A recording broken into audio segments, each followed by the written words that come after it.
Bullet, bulldozer और डुगडुगी, योगी के इन त्रिदेव से उत्तर प्रदेश में अपराधियों में कपकपी छूट गई है। बुलडोजर माफियाओं, गुंडों के काले साम्राज्य को मिट्टी में मिला रहा है। जी हां, अवैध कब्जे को नेस्त नाबूद कर रहा है ताकि दोबारा अपराध का किला बनाने का दुस्साहस ना कर सकें। योगी फोर्स का बुलेट अपराधियों को लंगड़ा कर रहा है। अपराधी गिड़गिड़ा रहे हैं, रहम की भीख मांग रहे हैं। वहीं डुगडुगी बजाकर योगी फोर्स अपराधियों की मुनादी करवा रही है। उन्हें बता रही है कि उत्तर प्रदेश को भूल जाओ, नहीं तो कहीं के नहीं रहोगे।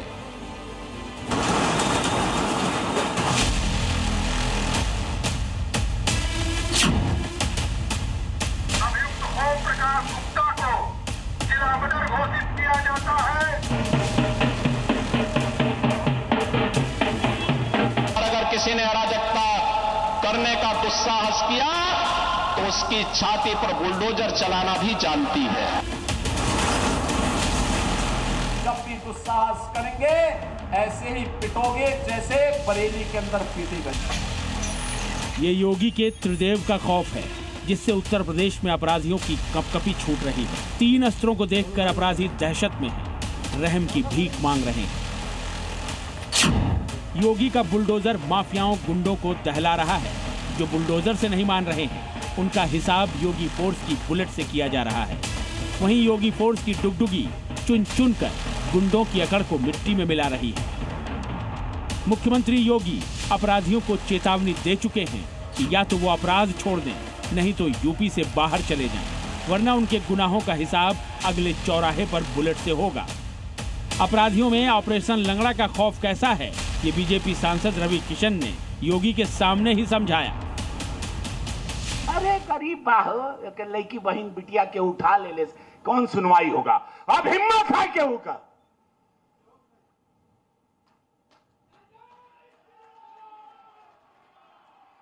मजाल बा केहू का।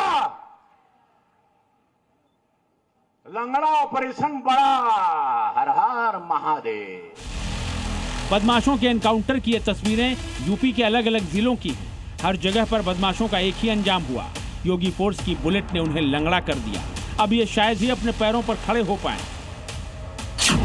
लखनऊ में लूट और मर्डर केस में वांटेड बदमाश को आगरा एक्सप्रेसवे के पार पुलिस ने घेर लिया।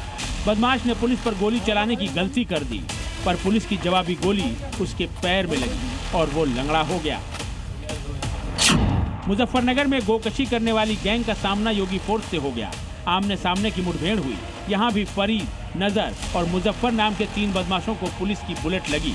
अब वो लंगड़ा कर रहम की भीख मांग रहे हैं। हाथरस जिले में लूट की कोशिश के आरोपी को पुलिस ने मुठभेड़ में लंगड़ा कर दिया। बाइक से भाग रहे बदमाश ने वही गलती की जो लखनऊ और मुजफ्फरनगर के अपराधियों ने की, इसलिए नतीजा भी वही आया। बरेली जिले में फायरिंग केस के आरोपी मोहम्मद को योगी फोर्स ने मुठभेड़ के बाद लंगड़ा बना दिया। अपराधियों में सबसे ज्यादा खौफ तो बाबा के बुलडोजर का है। उत्तर प्रदेश में जहां अवैध कब्जा हो, अतिक्रमण हो, वहां बुलडोजर प्रहार निश्चित है। बांदा से लेकर बहराइच तक बाबा के बुलडोजर ने ऐसा कहर ढाया कि अतिक्रमणकारी थर-थर कांप रहे हैं। बुलडोजर की फौज ने सालों से अतिक्रमण वाले गुनाह का मिनटों में ही हिसाब कर दिया। बहराइच शहर के चिकमंडी इलाके में 18 दुकानों ने अवैध कब्जा कर रखा था, और तो और इन दुकानों के भीतर कुछ गैर कानूनी काम भी हो रहे थे। जैसे ही नगर पालिका को इसकी शिकायत मिली, तुरंत पीला पंजा दौड़ पड़ा। 18 दुकानों को जमींदोज कर दिया गया। रूप से नगर पालिका परिषद के परिक्षेत्र में चिकमंडी के पास ये दुकानें बनी हुई थी, पूर्ण नहीं थी, कंप्लीट नहीं थी, और इनके आगे कुछ अवैध कब्जा भी था। तो अवैध कब्जा को हटाते हुए जो अपूर्ण दुकानें हैं, जिसमें कुछ अराजक तत्वों द्वारा कुछ गलत प्रकार की गतिविधियां भी की जाती हैं, उसके रेस्क्यू कराया जा रहा है। जो हाल बहराइच में अवैध दुकानों का हुआ, वही हाल योगी के बुलडोजर ने बांदा में भी किया। शहर के महाराणा प्रताप चौक के पास अवैध तरीके से दुकानें खोली गई थी, बार बार नोटिस के बावजूद हटाई नहीं जा रही थी। आज बाबा का बुलडोजर आया और अतिक्रमण को मिट्टी में मिला दिया। छटे हुए गुंडे बदमाशों को कैसे काबू में करना है, ये योगी फोर्स से बेहतर कोई नहीं जानता। ये डुगडुगी किसी जश्न के मौके पर नहीं बज रही है, बल्कि ये नामी बदमाश के खिलाफ योगी फोर्स की मुनादी है। शातिर अपराधी ओम प्रकाश गुप्ता को चंदौली के डीएम के आदेश पर गुंडा एक्ट के तहत जिला बदर कर दिया गया। मुगलसराय कोतवाली पुलिस आरोपी के घर पहुंची और फिर मुनाजी करवाई गई। घर पर नोटिस चस्पा करके बता दिया गया कि अब बदमाश ओम प्रकाश गुप्ता 6 महीने के लिए चंदौली जिले की सरहद में दाखिल नहीं हो सकेगा। इस डुगडुगी का मकसद न सिर्फ अपराधियों में खौफ बढ़ाना है, बल्कि आम लोगों को यह भरोसा दिलाना है। यूपी पुलिस के रहते अपराधी उनका बाल बांका भी नहीं कर सकते। उत्तर प्रदेश में कोई भी कानून व्यवस्था को चुनौती दे, ये मुख्यमंत्री योगी को मंजूर नहीं है। इसलिए बुलडोजर, बुलेट और डुगडुगी के जरिए योगी फोर्स लगातार अपराधियों को सजा दे रही है। ब्यूरो रिपोर्ट, जी मीडिया। अफगानिस्तान के विदेश मंत्री आज देवबंद के दारुल उलूम पहुंचे। इस दौरान उनकी एक झलक पाने के लिए जो भीड़ उमड़ी वो हैरान करने वाली है। तालिबानी नेता का देवबंद में जोरदार स्वागत हुआ। अफगानिस्तान के विदेश मंत्री मुत्ताकी करीब 5 घंटे तक देवबंद में रहे। तालिबान का गहरा नाता पाकिस्तान के दारुल उलूम हक्कानिया से रहा है, जो देवबंद की ही तर्ज पर स्थापित हुआ था। अफगानिस्तान के विदेश मंत्री की देवबंद विजिट से पाकिस्तान में खलबली मच गई। पाकिस्तान यह पचा नहीं पा रहा कि हिंदुस्तान अफगानिस्तान के रिश्ते का नया चैप्टर ओपन हो चुका है।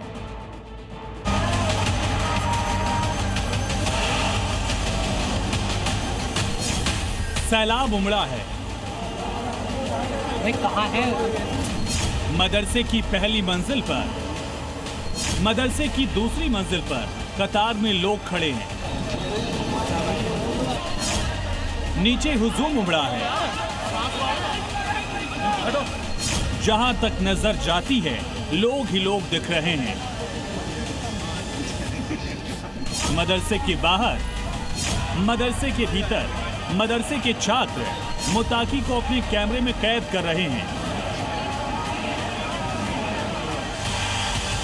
तस्वीरें देख पाकिस्तान वाले मुल्ला मुनीर के सीने पर सांप लौट रहा होगा। शहबाज शरीफ को आज रात भर शायद ही नींद आए। मेहमान की एक झलक पाने की ललक में लोगों ने सुरक्षा घेरा तोड़ दिया है। सिक्योरिटी वाले लोगों को दौड़ा रहे हैं। मेहमान की सुरक्षा की फिक्र पैदा हो गई है।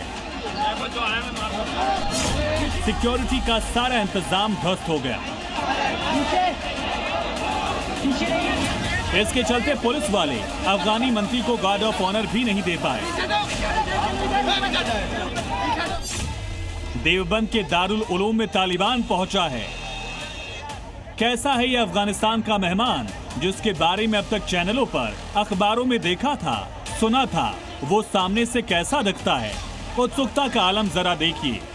रेला उमड़ रहा है। अफगानिस्तान के विदेश मंत्री आमिर खान मुत्ताकी देवबंद पहुंचे हैं। इंडिया का दोनों को फायदा होगा। हमें भी फख्र है इस बात पर कि हमारे यहाँ दारुल उलूम को वो तरजीह दे रहे हैं। पूरे हिंदुस्तान में सबसे ज़्यादा तरजीह उन्होंने दारुल उलूम को दी। क्या फ़र्क पड़ने वाला है? कितना फ़ायदा आपको? फ़र्क इतना पड़ने वाला है, जो एक पड़ोस मुल्क है पाकिस्तान, उसके मुंह पे तमाचा है। लोग तालिबानी नेता को देखने के लिए क्रेजी हैं। देवबंद में मुत्ताकी का जोरदार स्वागत हुआ। फूलों की बारिश हुई। इस खास मौके पर दारुल उलूम देवबंद के वाइस चांसलर ने पगड़ी पहनाकर अफगानिस्तान के विदेश मंत्री को सम्मानित किया। इसके साथ ही आज से मुत्ताकी मौलाना कहे जाएंगे। अफगानिस्तान के विदेश मंत्री आमिर खान मुत्ताकी को सुनिए। अल्हम्दुलिल्लाह बहुत अच्छा सफ़र है और उलमाए देवबंद, तुलबाए देवबंद, बल्कि सारे इलाके के लोग आया है। मैं इसके मशकूर हूँ। उन्होंने बहुत अच्छा इस्तकबाल किया और उन्होंने ज़्यादा मेहमान नवाजी किया। ज़ाहिर है कि उलमा और तुलबा के दरमियान वाबस्तगी बहुत तारीख़ी है, इसलिए हमें आप हज़रात और देवबंद का काबिरीन और इलाके के जो उलमा है, तुलबा है और आवाम है, सबका मशकूर हूँ। तालिबान के किसी नेता के प्रति देवबंद में इस तरह के प्यार, जोरदार स्वागत और सत्कार की वजह क्या है, इसे बहुत गौर से समझने की जरूरत है। लेकिन डिटेल में जाने से पहले सुनिए तालिबान के नेता की मेजबानी कर रहे मौलाना अरशद मदनी को। हम ये समझते हैं कि दुनिया के मुल्कों के अंदर कतई नज़र इसके कि उनका मजहब क्या है, एक दूसरे के साथ प्यार और मोहब्बत होनी चाहिए। ये प्यार है, मोहब्बत है। ये रिश्ता बहुत खास है। ये हिंदुस्तान अफगानिस्तान का सदियों पुराना सीमेंट के जोड़ वाला मजबूत रिश्ता है। देवबंद की तस्वीरें उसी कड़ी की सबसे ताजा मिसाल हैं। अब सवाल उठता है कि देवबंद ही क्यों पहुंचे आमिर खान मुत्ताकी। हिंदुस्तान की सरजमीन पर इस्लामिक संस्थान तो हजारों हैं, जिनकी साख और धाक दुनिया में अपनी सानी नहीं रखते। इसका जवाब मौलाना अरशद मदनी से सुनिए। हमारी बात यही हुई है, ये ताल्लुकात आप देख रहे हैं अपनी आँख से कि हिंदुस्तान के मुसलमान को और दारुल को आपसे कितना वालिहाना ताल्लुक है। 2021 में तालिबान के सत्ता संभालने के बाद किसी बड़े तालिबानी नेता की भारत में पहली आधिकारिक यात्रा है।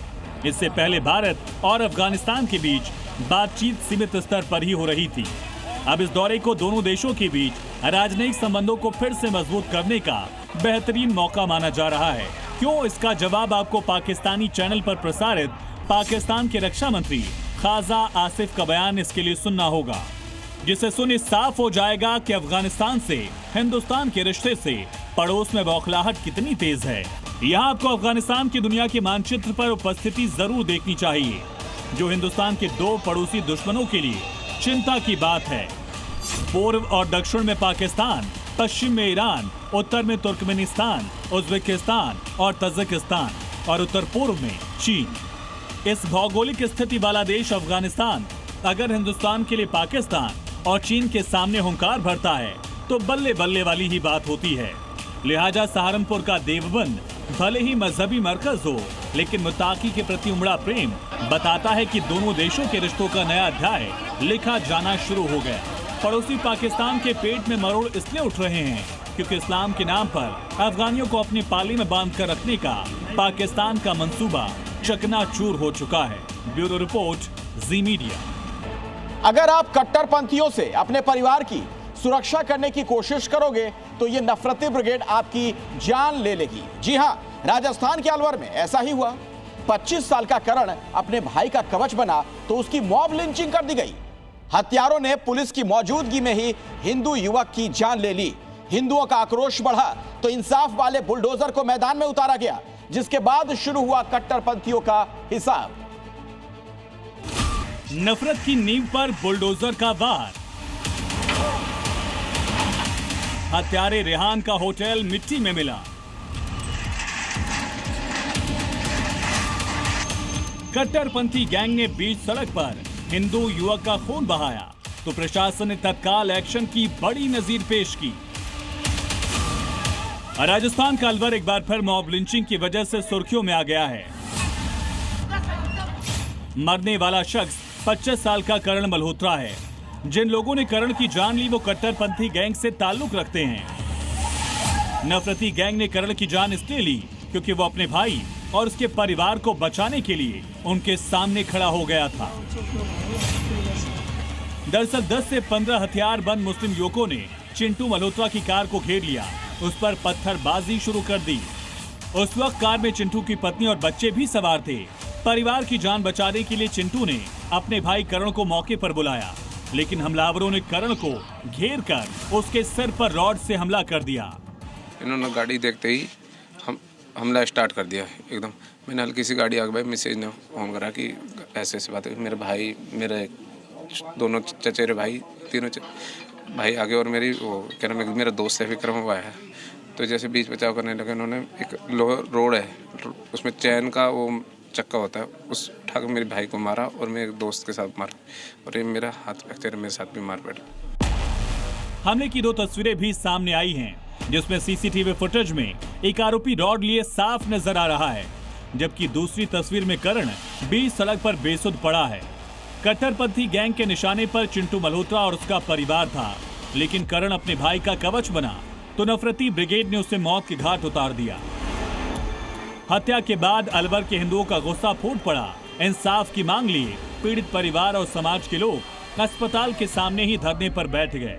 हिंदुओं के आक्रोश को देखते हुए प्रशासन के हाथ पांव फूल गए। पीड़ित परिवार को समझाने के लिए प्रशासनिक अधिकारी मौके पर पहुंचे, परिवार को अंतिम संस्कार के लिए मनाया और जल्द ही हत्यारों की गिरफ्तारी का भरोसा भी दिया।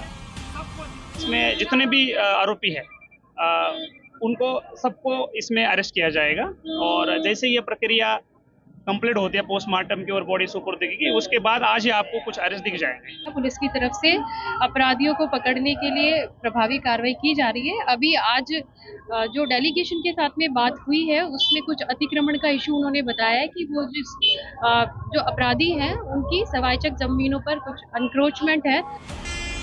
भजन लाल फोर्स ने जहां हत्यारों की तलाश तेज कर दी है, वहीं एडीएम के आदेश पर बुलडोजर एक्शन भी शुरू हो गया। मुख्य आरोपी जिस हाईवे पर साजिश वाली बिरयानी पकाता था, उस हाईवे पर इंसाफ वाला बुलडोजर गरजा तो कट्टरपंथी अतिक्रमण मिट्टी में मिल गया।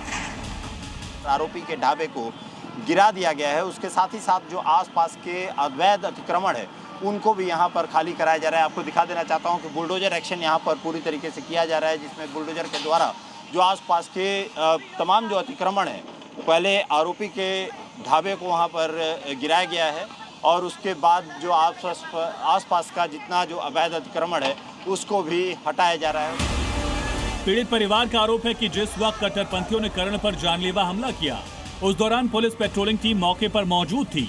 बावजूद उसके हत्यारे अपने मंसूबे में कामयाब हुए और पीड़ित परिवार करण को ऑटो में डालकर अस्पताल ले गया। ऐसे में परिवार की मांग है कि आरोपियों की गिरफ्तारी के साथ लापरवाह पुलिस वालों के खिलाफ भी एक्शन हो। साइकिल का चक्का होता है, चक्के के दो ऐसे काट के वैसे करके वेल्डिंग किया हुआ, वो बच्चे सिर पे ही फिर इन्होंने वार किया। पुलिस वही थी, मैं आपको वो दे दूंगा वीडियो भी। किसी ड्राइवर ने वो वीडियो वहाँ खड़ी हुई थी गाड़ी, उसने बनाया और बस वही सर तन से जुदा, अल्लाह अकबर, इस तरीके के नारे ऐसे। क्या ये नारे लगाए जा रहे थे वहाँ पे, सर तन के जुदा? फिलहाल अलवर पुलिस हत्यारों की तलाश में दबिश दे रही है। पुलिस का दावा है कि वो अगले कुछ घंटों में ही आरोपियों को सलाखों के पीछे पहुंचाएगी। कयास ये लगाए जा रहे हैं कि दुकान के बाद आरोपियों के अवैध मकान भी बुलडोजर की जद में आ सकते हैं। राहुल मिश्रा, जी मीडिया, अलवर। छाती पर मूंग दलेंगे मुसलमान, ये धमकी किसी और ने नहीं बल्कि इंदौर की कांग्रेस की महिला पार्षद ने दी है। रूबीना इकबाल खान का एक बयान बहुत तेजी के साथ वायरल हो रहा है, जिसमें वो बीजेपी पार्षदों से कह रही हैं कि मुसलमान तुम्हारी छाती पर मूंग दलेंगे। यही नहीं, वो कह रही हैं कि भारत बीजेपी नेताओं का देश है। मजहबी सोच वाली रूबीना इकबाल खान के इस बयान से हिंदू संगठन भड़क उठे हैं।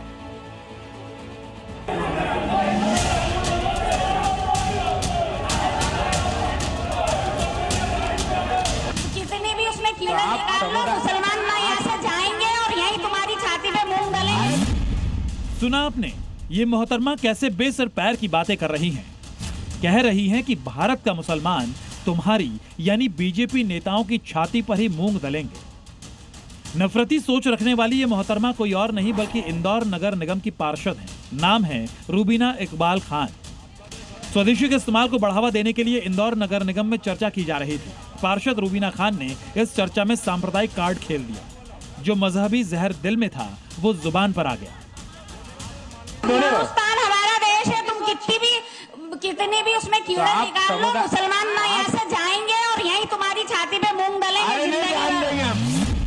कांग्रेस पार्षद रूबीना खान के दिल में बीजेपी और हिंदुओं के लिए इतनी नफरत भरी हुई थी कि उन्होंने भारत को बीजेपी का देश बता दिया। इजराइल के खिलाफ आग उगलते हुए विदेश में काम करने वाले भारतीयों को भी बीजेपी का एजेंट बता दिया। मुसलमान लोग हैं, उन्होंने बरसों से मतलब 1-2 साल से इजराइल के प्रोडक्ट लेना बंद कर दिए। हम ना उनकी थम्सअप पीते हैं, ना उनका साबुन लगाते, ना, क्योंकि आपको पता है नरसंहार कर रहा है। तो इसी तरह से आप भी इंग्लैंड और ब्रिटेन और ये जो जहाँ से आता है और आपके वहाँ के जो इंजीनियर बन के वहाँ चले जाते हैं ना, वहाँ की नौकरी करते हैं, उन लोगों को बढ़ावा। रूबीना खान की धमकी वाली जुबान का निगम की बैठक के भीतर भी विरोध हुआ और बाहर भी। मेयर ने भी उन पर सांप्रदायिक कार्ड खेलने का आरोप लगाया। भारतीय होकर भारत के खिलाफ ऐसी घटिया सोच रखने वाली कांग्रेस पार्षद के बयान पर हिंदू संगठनों का भी गुस्सा उबल गया है। सनातन के लोगों पर छाती पर मूंग दलेंगे, ये बड़ा अशोभनीय टिप्पणी जो उन्होंने की है, गलत है। भारत के अंदर ऐसे बयान आए तो इनके ऊपर ऐसी कार्रवाई होना चाहिए कि जो इन लोगों को जवाब मिले। जय श्री राम। कि आप रहो खाओ अच्छे से, कोई दिक्कत नहीं है, ये भारत देश है, हिंदू राष्ट्र है। लेकिन यदि आप इस विचारधारा से बात करती हैं कि हम रहेंगे और छाती पे मूंग तलेंगे, तो इस सोच के साथ वालों को देखना कहीं हम चने नहीं चबाना पड़ जाए। पार्षद रूबीना खान का विवादों से पुराना रिश्ता है। जब इंदौर नगर निगम में महिला पार्षदों के नमाज पढ़ने के मामले ने तूल पकड़ा था, तब भड़की रूबीना खान ने कहा था कि ज्यादा ऐतराज है तो हमें बम से उड़ा दो। राजा हत्याकांड को लेकर भी रूबीना खान ने अदालत के फैसले से पहले ही खुद ही सोनम रघुवंशी को दोषी बताते हुए तालिबानी सजा की वकालत कर दी थी। तो उसके लिए सजा सारे कम है, पहले तो उसको खड़ा करके कि चौराहे पे कोड़े मारो 100 और उसके बाद लगा दो उसको फांसी।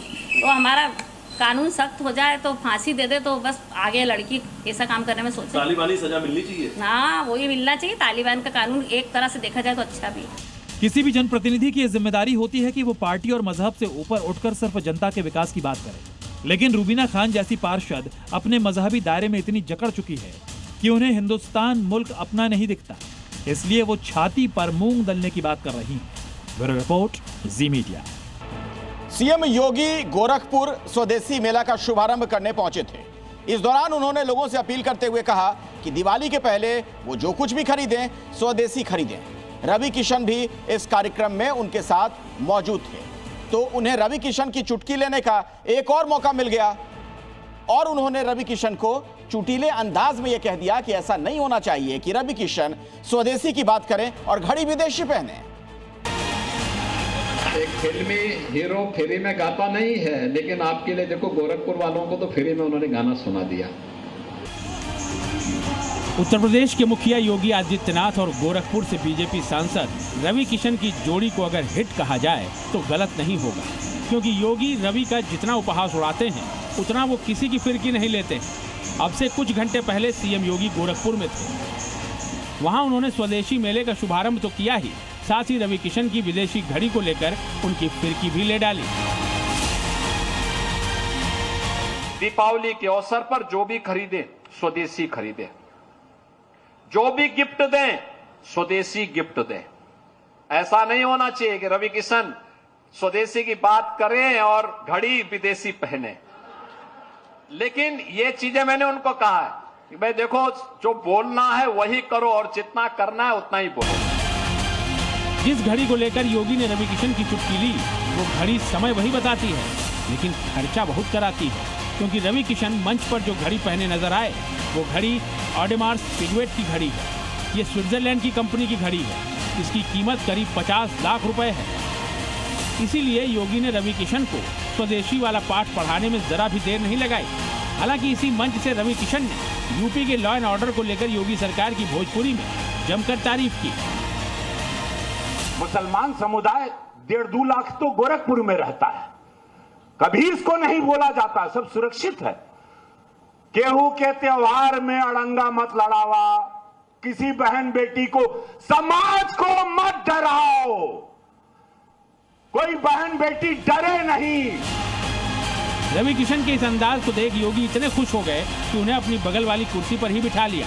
बाबा के बुलडोजर मॉडल का खौफ बड़े से बड़े अपराधियों में है। उनका बुलडोजर सबके लिए एक बराबर चलता है।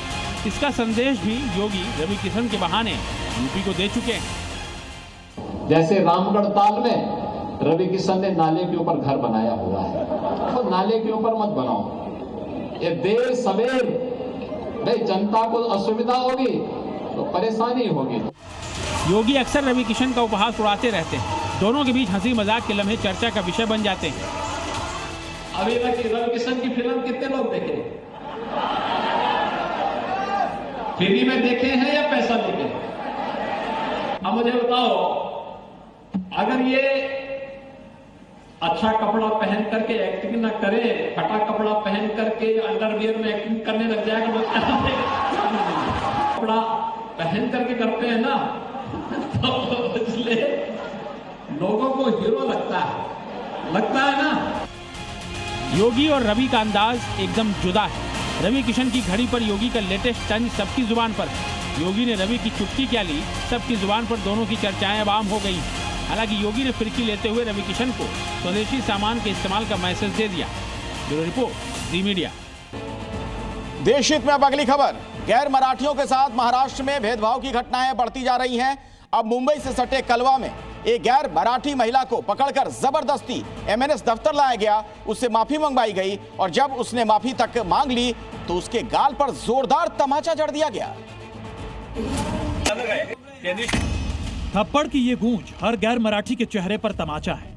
ये गूंज मराठी नहीं होने की सजा। हर मराठी महिला को थप्पड़ जड़ने वाली ये महिला मराठी लोगों के लिए लड़ाई लड़ने वाली महाराष्ट्र नवनिर्माण शिवसेना की नेता स्वरा काटे।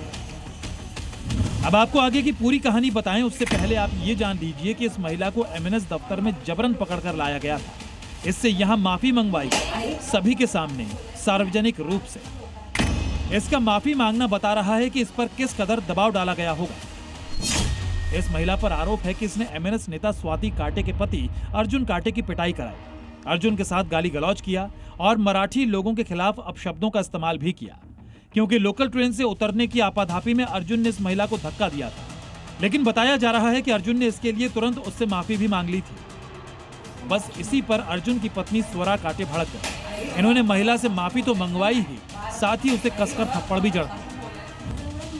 एमएनएस नेता ने साफ धमकी दी है कि मराठी भाषा का अपमान करने वालों को सबक सिखाया जाए। बिहार चुनाव से पहले चुनाव आयोग के एक फैसले ने सियासी दलों में तीखी बहस छेड़ दी है। निष्पक्ष चुनाव कराने की मंशा से इलेक्शन कमीशन ने घोषणा की है कि मतदान केंद्रों पर बुर्का पहनकर आने वाली महिलाओं को बुर्का हटाना होगा।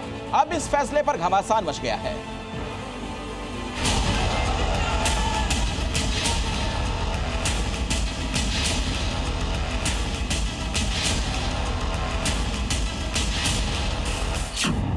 अब की बार बिहार चुनाव में बुर्के पर बैन है। यही वजह है कि आरजेडी हो या कांग्रेस, पूरा विपक्ष बेचैन है। चुनाव आते ही बुर्के पर सियासी रंग चढ़ गया है। बुर्का विवाद यूपी, झारखंड और दिल्ली से होता हुआ अब बिहार तक पहुंच गया है। बिहार में बुर्के पर बवाल मचा है। किसी को पहचान पर शक है तो कोई बुर्के को मुस्लिम महिलाओं की संस्कृति का प्रतीक बता रहा है। लेकिन इस बार इलेक्शन कमीशन ने एक ऐसा तोड़ निकाल लिया जिससे ना तो बवाल होगा ना ही वोटिंग में रुकावट आएगी। बुर्का नशीन की बात हो रही है, पर्दा नशीन लेडीज की, तो आइडेंटिटी के लिए जो हमारी आंगनवाड़ी सेविकाएं हैं वो हर बूथ पर उपलब्ध रहेंगी और आवश्यकता पड़ने पर उनकी चेकिंग होगी। कमीशन के निर्देश इसमें पूर्णतः स्पष्ट हैं कि पोलिंग स्टेशन के अंदर किस तरह से आइडेंटिटी का वेरिफिकेशन होता है। वोटर बुर्के में हो या घूंघट में, अगर जरूरत पड़ी तो बूथ पर मौजूद आंगनवाड़ी कार्यकर्ता नकाब में मौजूद महिला की जांच जरूर करेंगी। चुनाव आयोग ने निष्पक्ष चुनाव के लिए 90,712 आंगनवाड़ी सेविकाओं की चुनावी ड्यूटी लगाई है। और ये अधिकार सबसे पहले बिहार बीजेपी अध्यक्ष दिलीप जायसवाल ने चुनाव आयोग से बुर्का पहनकर आने वाली महिलाओं की पहचान की मांग की थी, जो अब राजनीतिक बहस का केंद्र बन चुका है। आरजेडी और कांग्रेस ने बीजेपी की मांग को राजनीतिक साजिश करार देते हुए इस इलेक्शन कमीशन के फैसले को महिला विरोधी करार दिया। सीईसी ने पहले ही स्पष्ट कर दिया है कि हम महिलाओं के चेहरे को दिखाना नहीं चाहते हैं। जब चुनाव आयोग स्वयं इस बात को कहती है तो फिर चुनाव आयोग से भारतीय जनता पार्टी किस बात की मांग कर रही है? इनके पास समझ की कमी है। सांप्रदायिकता और धर्म की राजनीति करने वाली भारतीय जनता पार्टी हर बार अपनी कुत्सित मानसिकता का परिचय दे देती है। वर्तमान मांग उसी की देन है। सबकी जांच होनी चाहिए। एक भी अवैध मतदाता मत देने का अधिकारी नहीं होता है, ये सबको मालूम है और चुनाव आयोग बखूबी इस काम को करती आई है। ये कहीं ना कहीं भारतीय जनता पार्टी द्वारा चुनाव आयोग पर भी सवाल उठाया गया है। बुर्के को लेकर चुनाव आयोग की तैयारी जहां विपक्ष को साजिश लग रही है, वहीं बीजेपी इस फैसले का स्वागत कर रही है। बीजेपी का दावा ये कि बुर्के की आड़ में अवैध मतदान होते रहे हैं, जो इस फैसले के बाद रुकेंगे। यह न्याय का सिद्धांत है कि हर कदम पर पारदर्शिता हो। चुनाव आयोग द्वारा स्वतंत्र व निष्पक्ष चुनाव संपन्न कराने के लिए जिस प्रकार के कानून या नियम लाए गए हैं, यह स्वागत योग्य है, सराहनीय कदम है। बुर्के की आड़ में जिस प्रकार से लोग अवैध मतदान करने का काम करते थे, उन पर यह रोक लगाने का काम हुआ है। बिहार के 38 में से 7 जिले ऐसे हैं जहां 2011 की जनगणना के मुताबिक मुस्लिम आबादी 20% से ज्यादा है। जनगणना के आंकड़े अपडेट नहीं है। ऐसे में ये जरूरी हो जाता है कि हर वोटर की पहचान हो, और इस पहचान में बुर्का बड़ा रोड़ा बन रहा था, जिसका तोड़ चुनाव आयोग ने निकाल लिया लेकिन ये फैसला मुस्लिम महिलाओं को कितना रास आ रहा है, ये भी सुन लीजिए। बिल्कुल गलत है। अगर बुर्का है तो उसका अपना शुरू से चला आ रहा है, हमारा पारंपरिक है। और पर्दा जो है उससे क्या होता है कि गलत लोगों की नजर उस पर नहीं पड़ती है। पर्दे से बहुत सारा उसका बचत होता है। जैसे मान लीजिए कि चोर उचक्के हैं, झपट्टे हैं, उनसे भी बचते हैं। ये तो मतलब समझिए कि एक महिला का अपमान है ना। एक तरफ चुनाव आयोग बोलते हैं कि अगर हम वीडियो रिकॉर्डिंग देंगे तो वो क्या कहते हैं, वहां पर महिलाएं हैं, माँ बेटी को दिखाया जाएगा, बहू को दिखाया जाएगा वीडियो रिकॉर्डिंग में, तो ये अच्छी बात नहीं है। मुस्लिम महिलाएं ही नहीं, मुस्लिम धर्मगुरु और मियां भाई भी इस फैसले के खिलाफ नजर आ रहे हैं। ये अनुचित निर्णय है, इसलिए कि मुस्लिम महिलाएं बहुत सारी जो पर्दा नशी औरतें हैं उनको आपत्ति है। उनका चेहरा आप उठा करके देखेंगे, ये तो आप पहले ही उनका आई कार्ड वगैरह सब चेक करके उनको भेजें बूथ पे वोट देने के लिए। पहले ही देखिएगा, मगर क्यों देखिएगा? आप आधार कार्ड देखिए जो लेके आया है, आप उसमें नाम देखिए, आप नकाब उठा के क्यों देखिएगा? उसके बारे में मुस्लिमों की इसी आपत्ति का तोड़ इलेक्शन कमीशन ने निकाला है। आंगनवाड़ी कार्यकर्ता निष्पक्ष चुनाव के साथ साथ महिला सम्मान की रक्षा के लिए हर बूथ पर मौजूद रहेंगी, जो लोकतंत्र के पर्व को सुरक्षित संपन्न कराएगी। ब्यूरो रिपोर्ट, जी मीडिया।